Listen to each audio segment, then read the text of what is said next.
Quit while you're ahead, says John Hussman. This is a deep dive. What a wonderful article. It actually took me aback that I was able to, it took me aback. I was like, whoa, I never thought about it like this. So let's dive into this. This is from advisor perspectives at Husband Funds. I don't know what husband funds are. Are they mutual funds? I don't know. Don't care. Don't need to know. Don't tell me. That's what, what's his name from Pockets of the Future? Apocalypse now, he says. What's his name? Rob, I think. He goes, don't know, don't need to know, don't tell me. Anyway, you cannot beat a roulette table unless you steal the money when the dealer isn't looking. We're not going to read the whole thing. I'm just going to give you some tidbits, but we're going to premise it by his first paragraph, which is incredibly interesting. The expected return from a roulette spin is negative 5.26%. An operation that has a negative expected return is not an investment. It's not even intelligent speculation. It's a gamble. Of course, you might get lucky, but on average, you won't. But if you insist on playing on anyway, the useful resort is to quit while you're ahead, because that's what all the best gamblers do. And then John goes on to say, why are you taking a market risk? Why are you taking a market risk? I want to be very clear here. You invest. Why? Why are you investing? Market risk you're taking. Why? And now here is the issue.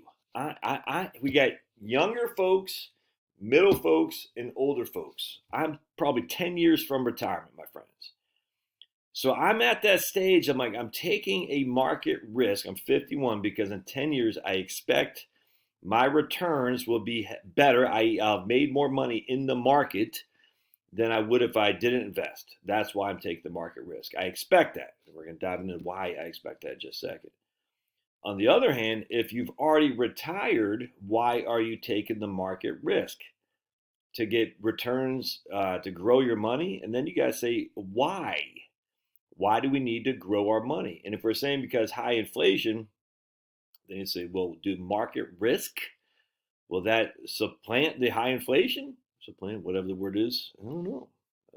So I'm going to take market risk to beat inflation.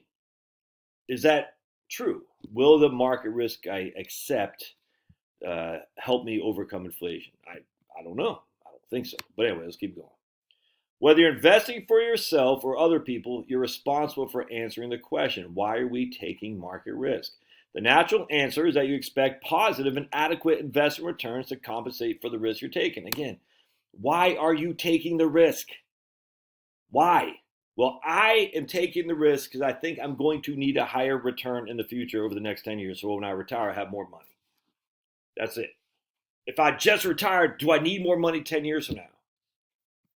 Right? And if so, what's the market risk I'm assuming for that more money, quote unquote? Right. The next question is then, what basis do you expect that investment return, and what basis do you believe is adequate in proportion to the risk you're taking?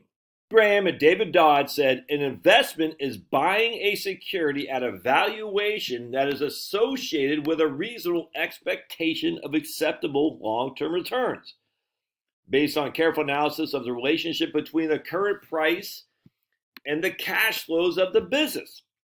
As Graham observed, the habit of relating what is paid to what is being offered is an invaluable trait in investment. Speculation, on the other hand, involves buying security simply on the expectation that the price will advance. If you're not using a well-defined and historically reliable valuation measures as a basis for investment, you don't have a well-defined, historically validated basis on which to expect speculative behavior from other investors. The greater fool theory. Thus, you're probably gambling, 100%.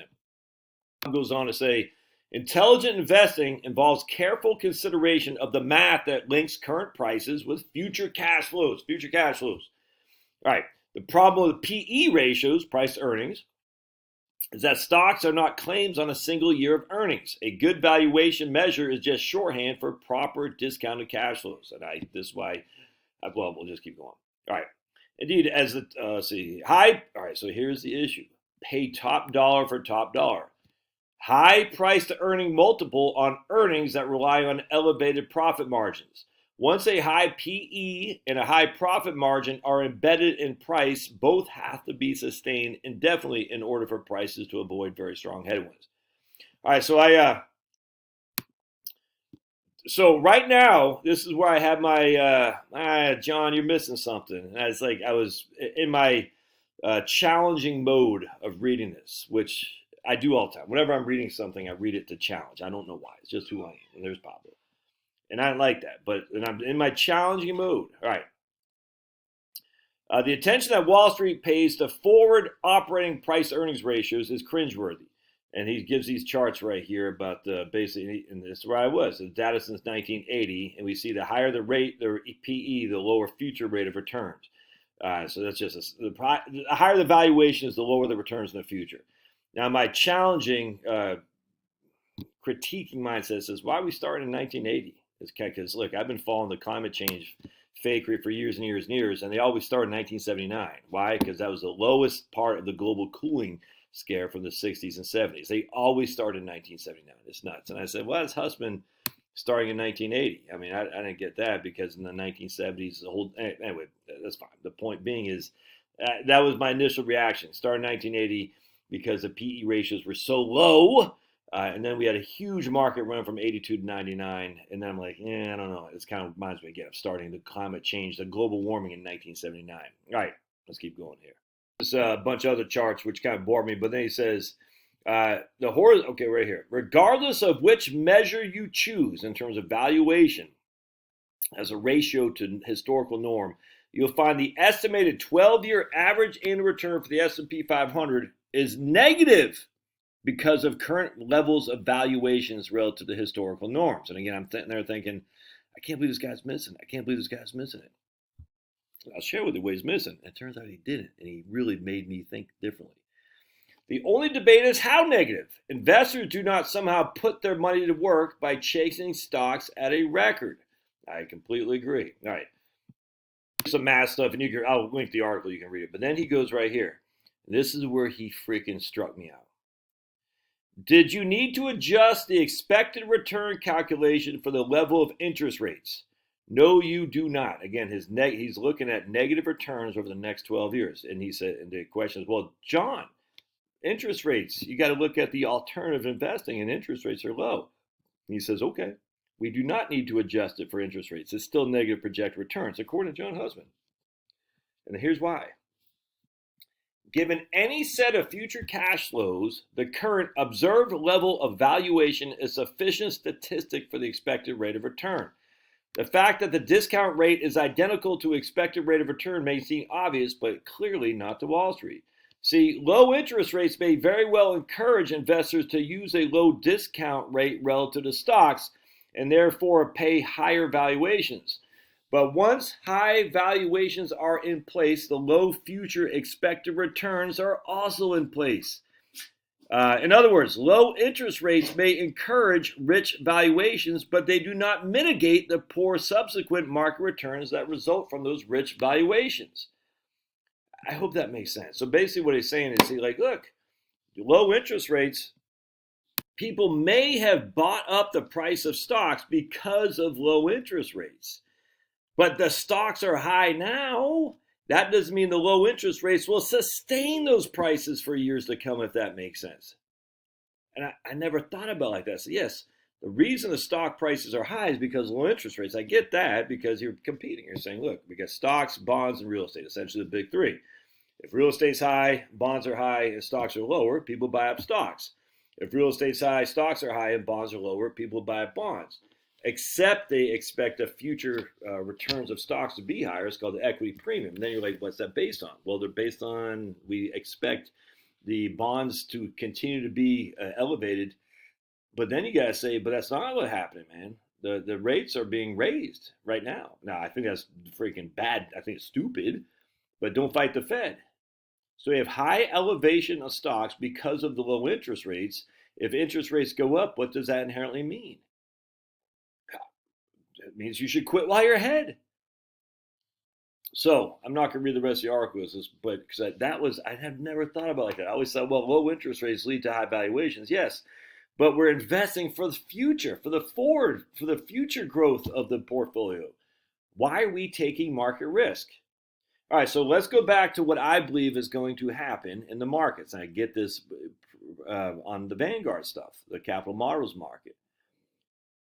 You get dividend yields plus earnings growth year over year. That is it. Dividend yield plus earnings growth. And then you throw something else called PE, which is appreciation or a depreciation, depending on investor sentiment. And if the investors are, we got to invest, the sentiment would be high. If investors are like, oh no, we're all going to die, the sentiment would be low. And in any given year, the sentiment can offset dividend yields plus earnings growth. But if you just look at historically, dividend yield plus earnings growth year over year is what your rate of return is going to be. Dividend yields are still low, 2 to 2.5. I mean, that's value stocks. If you look at growth stocks, they're less than 1. Earnings growth year over year. That's the scary thing right there. So the critical thing is earnings growth year over year. And what if earnings growth year over year doesn't pan out to what a lot of the optimists say? That's tough. What happens to dividend yields when the companies have more money they have to pay for the cost of goods? They're less profitable, either a higher payout ratio on the dividend, or they're going to have to take debt to pay the dividend. Either way, that's going to be potentially a dividend cut.